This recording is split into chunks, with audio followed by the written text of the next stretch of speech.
Golfers, there is literally only one reason you slice the golf ball, and it's because the club face is open. And shame on you if you've sliced the ball in the past and you still slice the ball.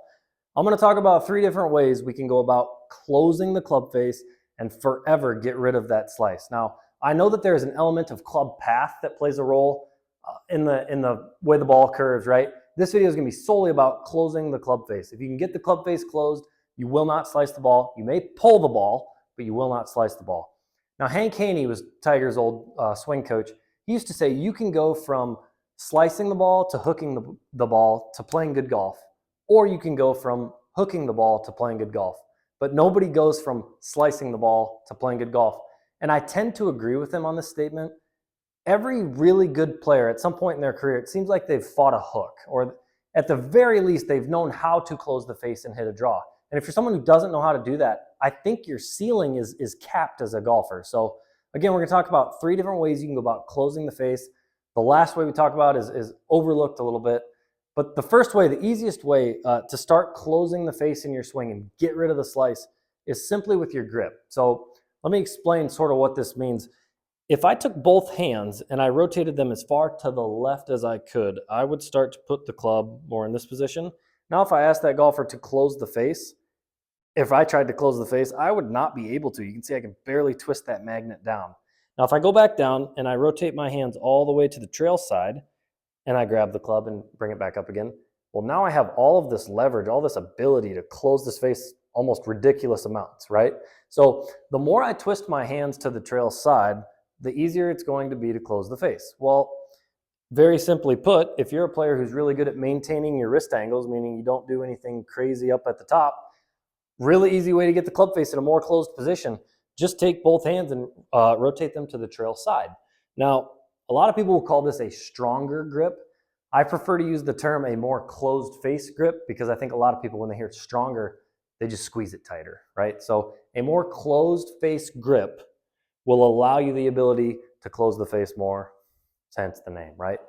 Now, if you're a player who goes up to the top and you're really good at maintaining sort of, let's just say a flat left wrist or lead wrist, a lead wrist angle here, if you're gripping the club with a very neutral grip or even a weak grip, what you're gonna see is when I get to the top of the swing, that club face has a certain orientation, right? But if I go back down and I twist that hand all the way on top or more of a closed face grip, and I go up and I'm able to maintain that flat lead wrist, we can see that club face is way more closed, way more pointed up to the sky. So if you're a golfer that's pretty good at maintaining how your wrists move in the swing, I would recommend right away, try a stronger grip. It's going to get the club face closed much faster than any other method, okay? The second method is how you go about moving your wrists around in your golf swing. Now, there's a lot of buzz about flexing your lead wrist. You may have heard a bunch about that. All that's really doing is getting the club face closed. So I like to have golfers take the club, kind of toe up straight this way and grip it with their left hand. If you watch my lead wrist, as I start to bow it or flex it, the club face closes significantly. As I start to cup it or point my glove logo up, the club face opens. The timing of when this happens, though, is very important. What I'll see a lot of golfers do that have been told, hey, flex your lead wrist, it'll close the face. Well, they'll go back like this, and the club will get inside and shut. And as they go up to the top and then start down, they will re-extend or cup that wrist. And now all the work we did in the backswing is done. The club face is too open, and we're still going to slice the ball. You swipe to the next tip because it doesn't work, right?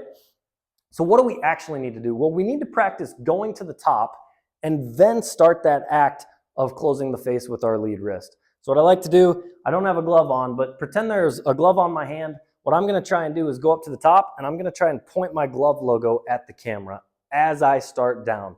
That's going to be that act of twisting the shaft, getting the club face more closed, and then you can see I have that wrist in that flexed position, and the club face is pointed down at the ball in a closed position. Now the last piece, the last way or method, I guess, you can close the club face is with something called forearm rotation. So what is forearm rotation? Well, I can roll both of my arms to the left. I can roll both of my arms to the right. When you have a golf club in your hand, what that looks like, without turning my wrist angles, I can really just roll my wrists and I can get the club face to close. As it looks, or as it pertains to an actual golf swing, As I come through the ball, it means basically what I'm doing is getting that toe of the club to get more up in the air and the arrow or the magnetic tool here to point more down at the ball. As I show the camera that, I want you to watch how my forearms work. If I was a player who really struggled with forearm rotation and I didn't have any of it, you would see the club face would stay more pointed up at the sky. Now, if I'm a player who's really good or really active with the forearms, you're going to see that the club points more down at the ground and my forearms have twisted or rolled. A lot of players that struggle to rotate the forearms and struggle to keep that club face closing, but instead hold on to it, a really good tip or key or cue is to try in the follow through to get your forearms to kiss or to touch. If you hold on to the face, your forearms will never touch.